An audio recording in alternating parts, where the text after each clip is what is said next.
Welcome to my program, Bashy's Corner. In this program, we take issues which mainstream media doesn't want, doesn't care, or maybe they're afraid to take. But we do care, and we take issues which mainstream media doesn't want. Human rights are supposed to be a hallmark of Western societies. And they say that if there is any place in the world where human rights are respected, it is the West. Human rights can be political, social, economical, and of course, cultural and religious. In the West, there is a lot of focus on individual rights, right to vote, right to gather, right to be part of a trade union, freedom of expression, freedom of religion. However, when it comes to spiritual rights of human beings, then many people in the West are not only hostile, but they are also very skeptical. The same attitude is also regarding smaller religions and faiths. To discuss these issues, I have invited two very special guests. One is working with an organization, Soteria International, which works with spiritual human rights, and the other guest is follower of another religion, smaller religion, which is also being prosecuted in some countries. Welcome to my program, Josephine and Harriette. I will not say your last name, but only your first name. I hope it is okay with you. I'm very honored and happy that you both took time and come to my program, and I'm sure we are going to have some lovely discussions. Josephine, I start with you. How did you get involved in this spiritual human right, and what are these spiritual human rights? How did I get involved? Well, I just graduated about a year ago, and I was kind of looking around for different job prospects, and I was telling a friend that I was very interested in working with an NGO, and that I was interested in human rights. And then I got in contact with Soteria International. I had never really thought to work within spiritual human rights, because I didn't even know that it was an issue in Europe. Maybe you could say I was ignorant or naive to the fact. But once I started to look into it, I realized that it is an issue, and it's in my backyard. Okay.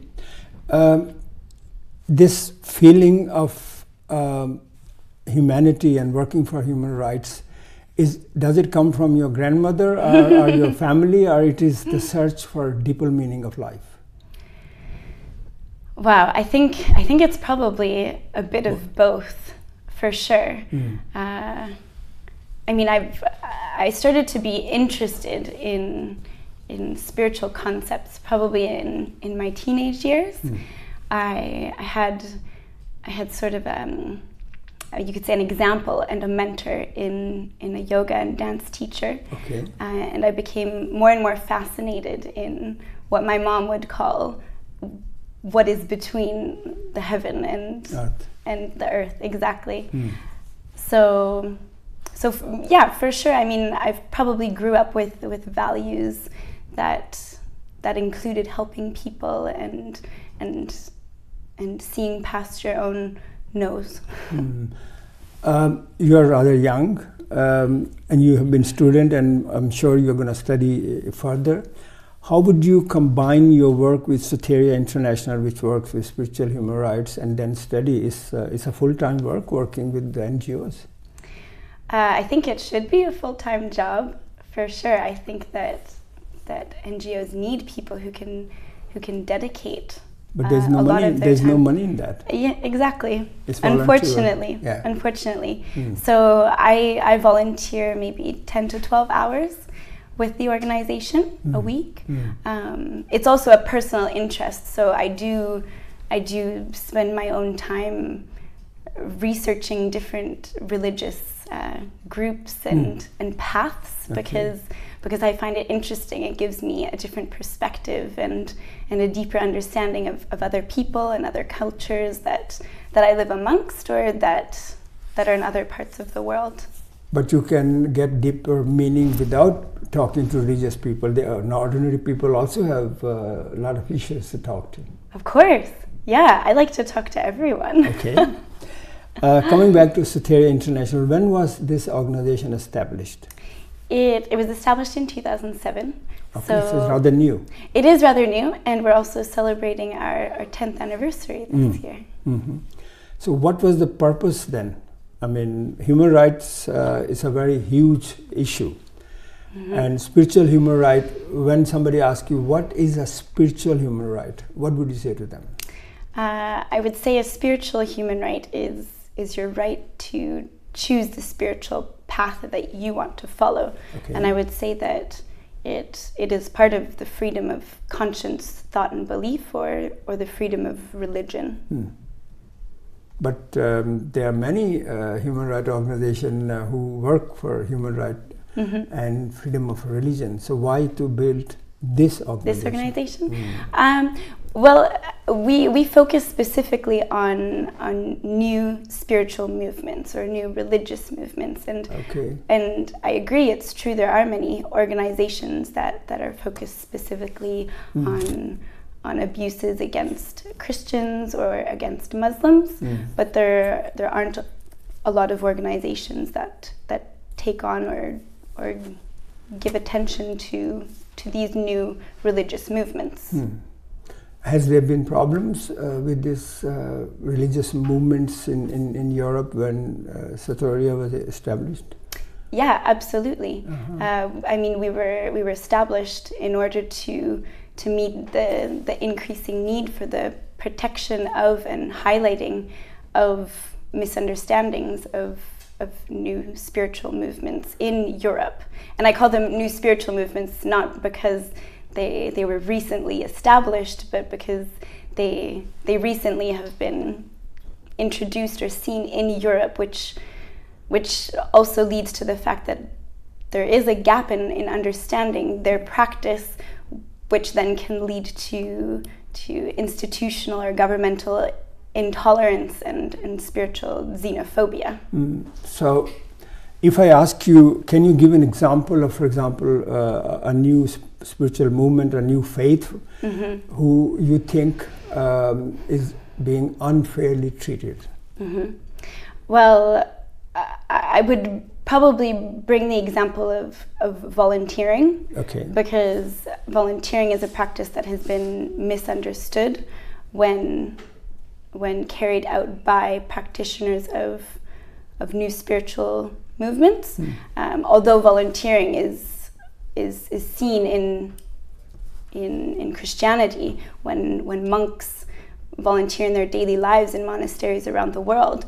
But there's also a specific path or branch of yoga called karma yoga, which is the yoga of action, and it in itself is a holistic set of principles that guide a person to be able to work in a detached manner, and this has been seen as a form of human trafficking or slave labor when carried out by groups other than Christianity or the major religions. But who is blaming? The governments or other people? Yeah, so, well, one example, I have a specific one, is there's a group in Italy called Advocacy, which they were deemed as being a sect and a pseudo-religion, and they were charged with human trafficking and forced slave labor, so volunteering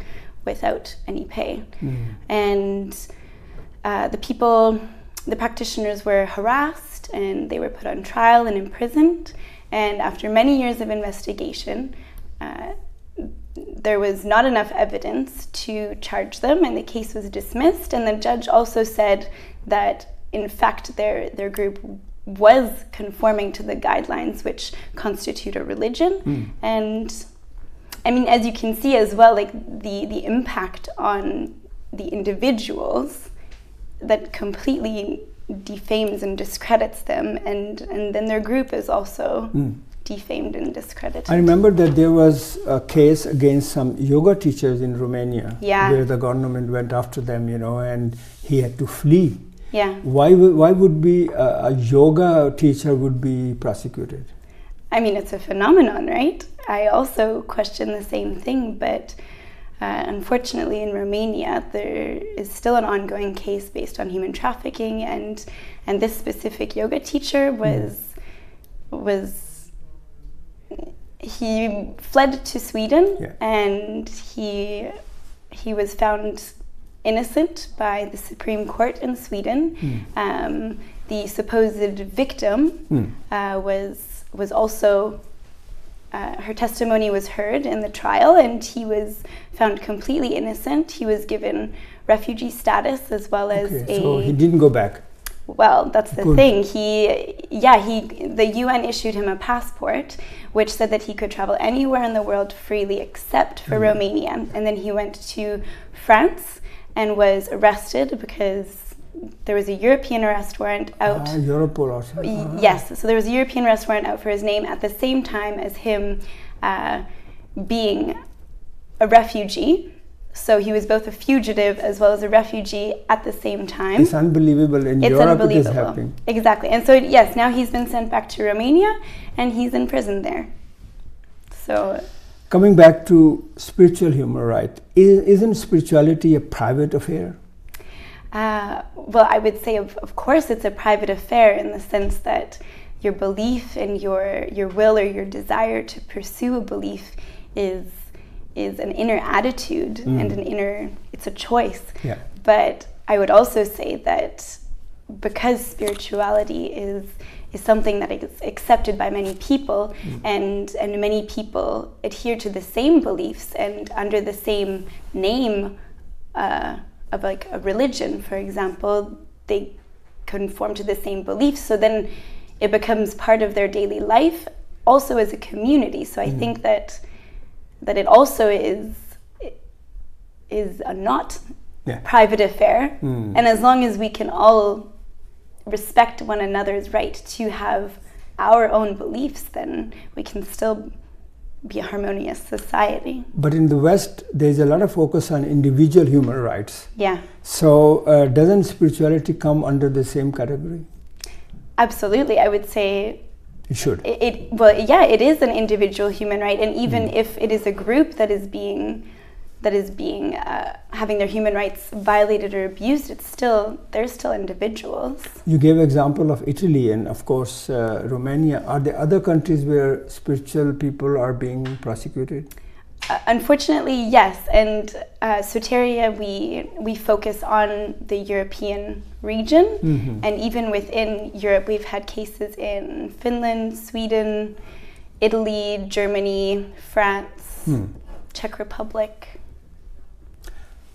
Harriette, when I listen to Josephine telling me about this, I am genuinely shocked, because in a continent which boasts of being cradle of humanity and democracy and civilization, and happening this, you're American.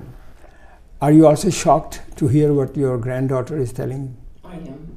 I'm quite surprised. Right, very much so. I find it. You are Bahai. I am. Okay. What is the Bahai religion? Well, that's a little hard question. Okay. What is a Bahai person? What do you believe in? Okay. Well, principles of the Bahai Faith are oneness in God. That was the thing that attracted me to the faith. Isn't it all religion believe in oneness in God? Well, maybe not. They think that theirs is the only one. We believe in progressive revelation, where God came in the form of messengers through all the ages with a message. God came. God sent messengers. Okay, yeah, with a message. Revelation, yeah. Yeah, with a revelation. Yes. In at many times, in many different forms, and came with a revelation for that time. And we believe that Baha'u'llah, who came in 1844 in Iran, that he came with a message for our time, for us today.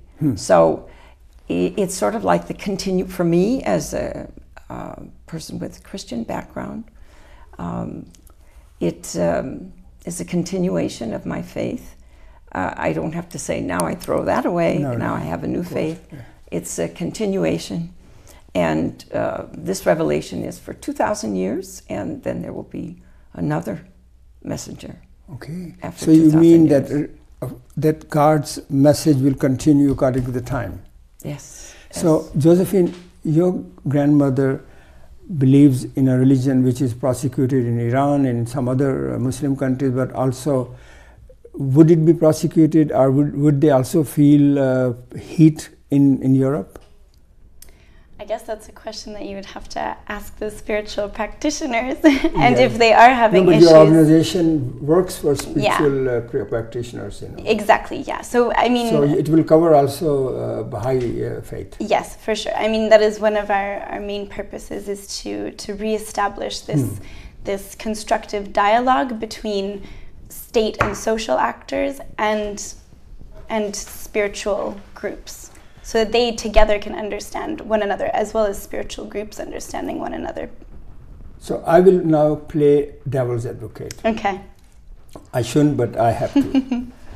Some states, I speak with a lot of government officials in different countries, and some states, they blame spiritual movement as spreading immoral behavior. What is your answer to them?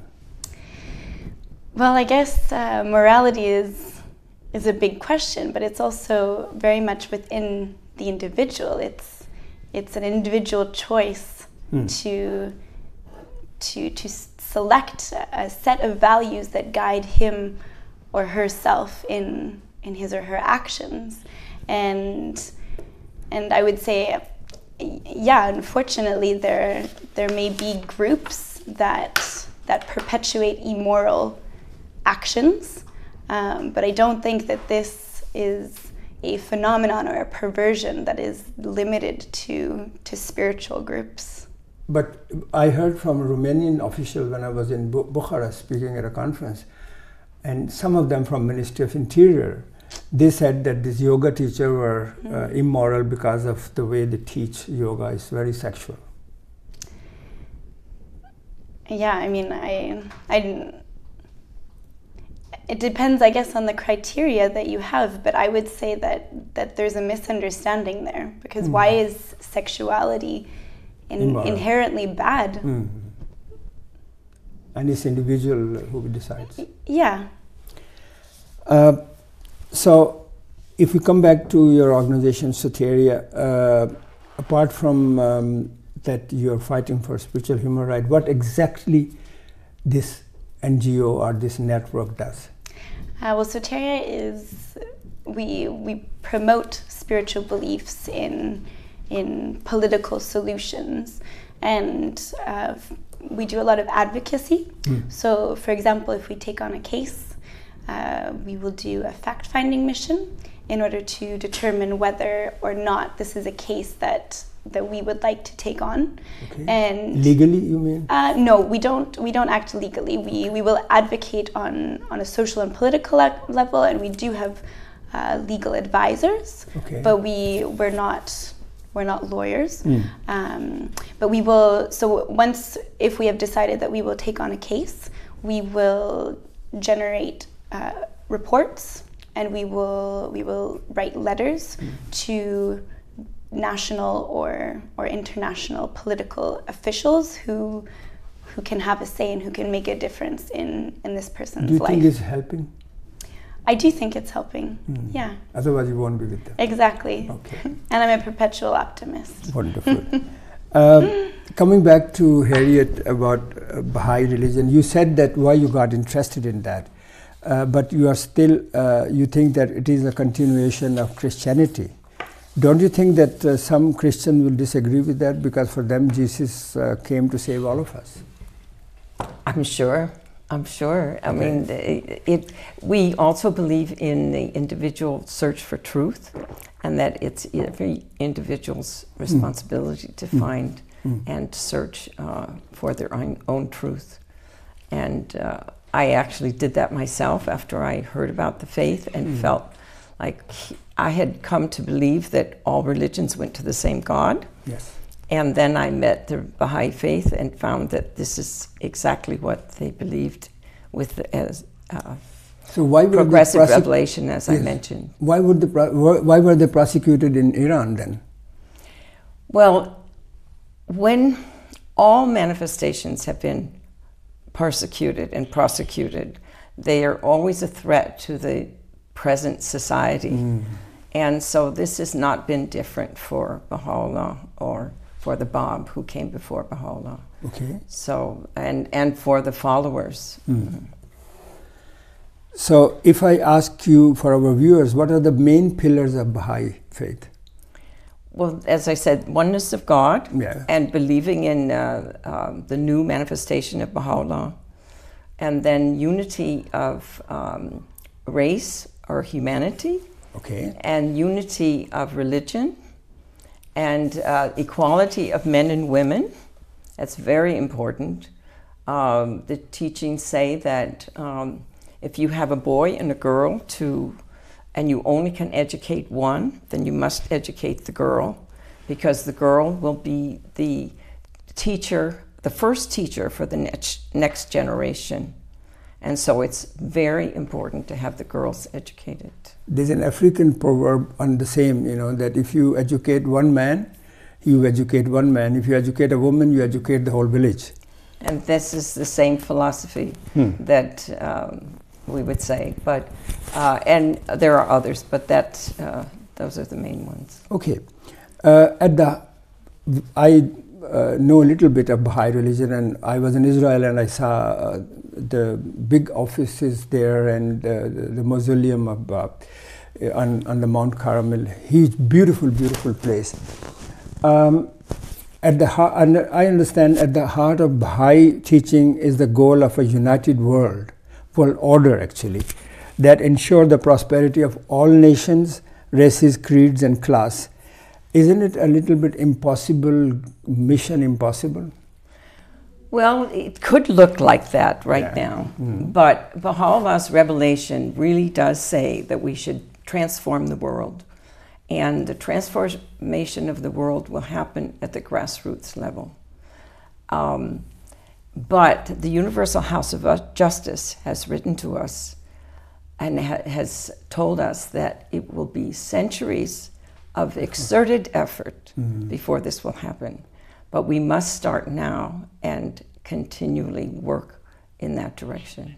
So is it a missionary religion? I would not call it a missionary religion, but we do teach. We are available to teach. We're teaching the principles of morality and the principles of caring for each other, as Josephine was talking about, and of peace. So these principles we teach to children, to young people, and to adults. And this is the grassroots level. How big is it? We're about 6 to 7 million. 67? No, 6 to 7. Oh, 6 to 7, okay. Million all right. Believers in the world. All right. And is it spreading? Oh, yes. That's why we really don't know the number. Okay. In some parts of the world, it's spreading very quickly. Some of the islands in Africa and some of the underdeveloped countries it's spreading very fast. As I said, that I visited Israel and I saw this Mount Carmel and this beautiful place where there's a mausoleum and also a world center. Why Israel? Well, you have to go back to history. That Baha'u'llah, as we said earlier, he began the religion in Iran, but he was exiled from Iran to Baghdad, and from Baghdad to Constantinople. And from there, the Ottoman Empire sent him to the prison city of Akka in Palestine. And he was in prison for the rest of his life. By the Ottoman? Yeah. Okay. And for those who followed. Yes. And then So he's buried in Bashy, which is outside of Akka, and just over the water from Mount Carmel. And Baha'u'llah himself actually chose Mount Carmel as the place for the Shrine of the Bab, and for the World Center. So it was not a coincidence, it was well thought after. Well, it was a coincidence in that who could plan that he was going to end up in Akka, right? Exactly. But after that, when this is where he was, then and Mount Carmel is God's holy mountain, and in a very appropriate place for the Shrine of the Bab and for the seat of the Bahai Faith. It took me half an hour to come from the top to the bottom. There were so many stairs. Many stairs. And looking at the Haifa harbor was really beautiful. It's actually very, very beautiful. People who are watching this program, I don't know if all of them, but most of them have never heard of Baha'i religion. Why so? Well, it's like every religion when it starts.